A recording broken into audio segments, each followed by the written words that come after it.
The next story has to do with self-harm and suicide, so I wanted to just kind of provide a trigger warning considering the heavy nature of what we're about to discuss.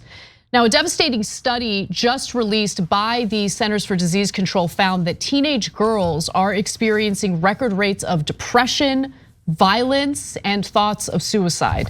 The CDC's biennial Youth Risk Behavior Survey, which was given to 17,000 teenagers at public and private high schools across the United States in 2021, found that nearly 1 in 3 adolescent girls seriously considered suicide that year, representing an increase of 60% over the previous decade. Now, before I get to more details about the findings of this study, I just want to note the researchers did not give reasons for why this is. They didn't really explore reasons for why this is. So any reasons that we might think of are just speculation, of course. But think about the year here. It's 2021. We're talking about teenage girls. A lot of people were still at home. A lot of schools were still shut down. Students aren't able to socialize the way they would be able to if things weren't shut down. So I think about that and the importance of socializing when you're young, especially. And I think that probably played a role, but again, that's not what the study said because they didn't really give reasons for this. Let me keep going. Go ahead. I have theories on it too. Yeah. And I'm sure you guys will have theories on it because the numbers are gigantic and very unsettling. So let's give you the numbers and talk about it. So 13% of the respondents said that they had attempted suicide in the past year, while 7% of boys reported the same, and 57% of girls said they felt persistently sad or hopeless almost every day for at least 2 weeks in a row, a possible indication of the experience of depressive symptoms, according to the CDC report. This story makes me want to cry. It's so depressing. Guys, context. So first off, the numbers are skyrocketing, okay? So this is not normal. Because sometimes you'll see a big number and go, oh, I didn't know it was that. And you'll find out that it was always that high. You're like, wow, it's just something you didn't know. No, the numbers are growing by leaps and bounds. Yes. 13% of teenage girls didn't think about suicide, tried to commit suicide. Thought about suicide is a different number, much larger. We'll get to that too. 13%, that is gigantic. That's unbelievable.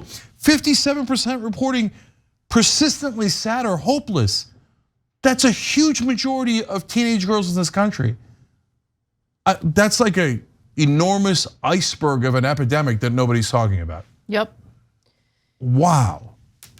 So just a few more details here. Kathleen Ethier, who is the director of the CDC's Division of Adolescent and School Health, says that high rates of depression and suicidal ideation among teenage girls was almost certainly linked to another finding in the survey, which is that 14% of girls reported that they had been forced to have sex, which is actually an increase of 27% since the last time the survey was taken back in 2019. The rate of sexual assault was even higher among queer teenagers, with 20% of them reporting that they had been forced to have sex. Also, rates of sexual violence more generally also increased among girls from 15% in 2017 to 18% in 2021. Right, so this graph kind of shows that increase, and so there's a lot going on, right? Again, even though this particular study doesn't give concrete reasons why the adolescents are feeling this way, you got to take into account. I mean, Cenk mentioned social media when we were at break, and I think that's also part of it. There have been completely other, different studies that looked into the impact of social media on the mental health of adolescents, both girls and boys. But think about the insane standards of beauty that's constantly depicted on social media, how people tend to post the best side of their lives on social media, which tends to make others think that their lives are just terrible because it's not perfect and glossy like what they see on Instagram or what have you. Yeah, so I'm a big believer in that theory, but I want to give you one more fact because it leads to a second theory. So graphic 5, among teenagers, the CDC identified as LGBTQ+, they left out the T, and so they're not in the survey. 69% reported feeling persistent sadness for at least 2 weeks in a row. 22% of LGBTQ+ adolescents said they had attempted suicide. wow, if you include transgender people in there, the numbers will be even higher. Probably, we don't know because it's not in the poll, in the survey. But we do know from other surveys that their numbers are the highest, right? 69%, 7 out of 10 feeling despondent. 22% tried suicide. Again, gigantic epidemic. I mean, it's unbelievable, those numbers. I mean, look, okay, so this gets to the political part of it. So social media is not at all political, and that's a massive problem, and some issues are political, some aren't, right? But the politics of it, there's constant attacks against LGBTQ people, including LGBTQ kids, right? Hey, you're not allowed to teach about gay people in school because they're so bad and awful and terrible, right? Transgender kids. And guys, the right wing says the #1 problem in America, and they don't say necessarily #1, but they've been addressing it as if it's the #1 problem, is transgender girls on high school sports teams. #1 issue. Meanwhile, 22% of LGBTQ kids are trying to commit suicide. That is an enormous number of people, tens of thousands, hundreds of thousands of kids that is such a bigger problem. That's a monumentally bigger problem. But nobody talks about it. Right, no, you're absolutely right about that.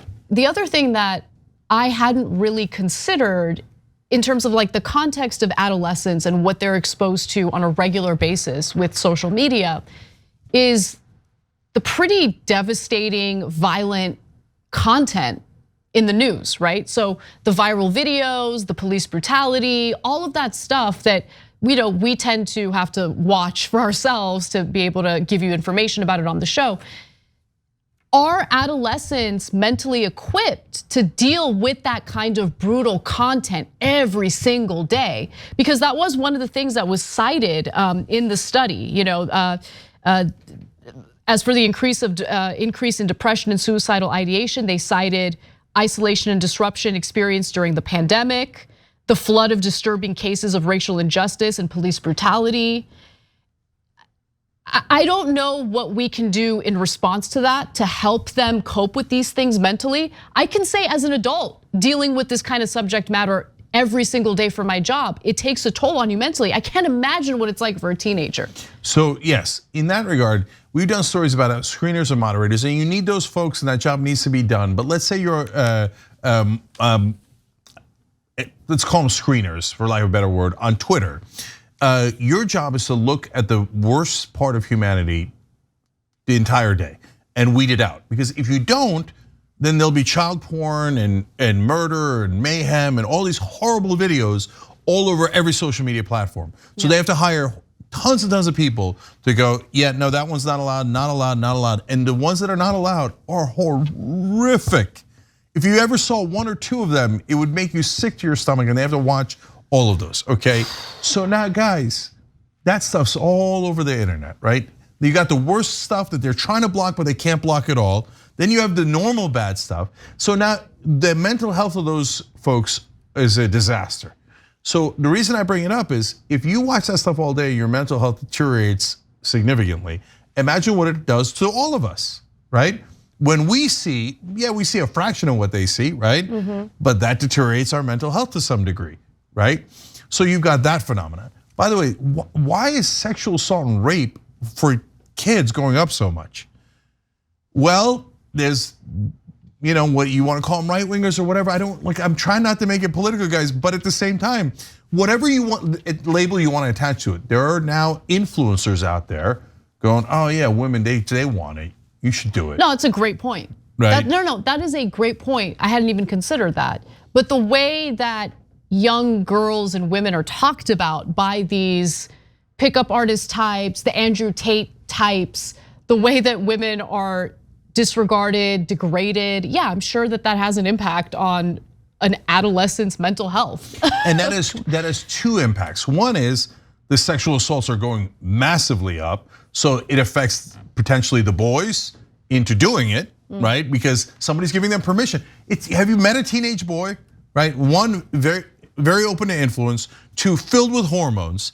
And so somebody comes and tells them, oh yeah, you should act on those hormones, it's your right, and they'll like it, right?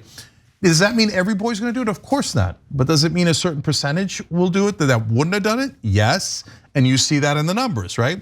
And then the second effect is women also see it and they think, wait, am I not worth anything? And that begins to affect them. There's been psychological studies on when you teach someone that they're inferior or bad in some ways, unfortunately, a very high percentage begin to believe it, right? And that leads to mental health problems for the girls. So, and no one is addressing any of this. Yeah. And it's running rampant throughout the country now. And it's really interesting because, I've been talking more and more about the crisis with young boys and young men in the country, right? And that's definitely reflected in the data as well. Not only when it comes to depression, but when it comes to prime working age men, we're like just not even wanting to work at all, right? There's 7 million of them and they're depressed, they feel alienated, they have no friends, no one in their social group. There's something going on with our culture overall because this is not a gendered issue. Obviously it's impacting both genders here. And the other thing I was thinking about is, look, we talk often about how the prevalence of mass shootings is a disgrace in this country. The prevalence of school shootings is a disgrace in this country. We just did a story today about MSU, Michigan State University, and the mass shooting that occurred there last night.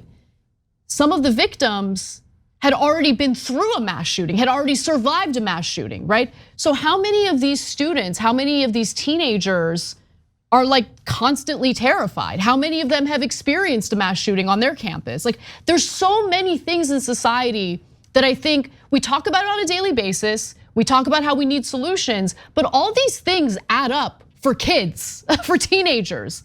100%. So look, and that leads to the last two parts of this. So backing up what Anna said. So first, I know my kids go through it. So I'm sure almost all your kids go through it. Now in school, they're trained. Oh, remember, you might all get murdered. So we have to practice how to not get murdered when we go to school.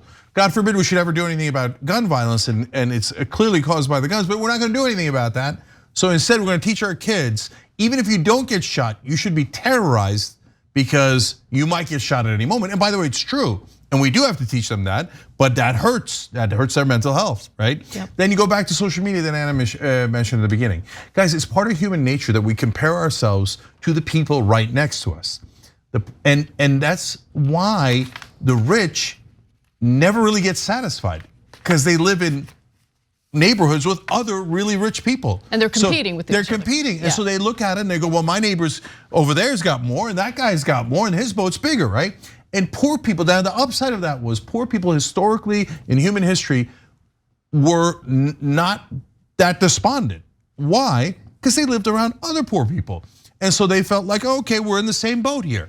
But now, because of media, we're all in the same neighborhood. So we're all looking at the richest people in the world, the guys with the biggest boats, the biggest cars, this, that, and the other thing, the best dresses, the best jewelry, right?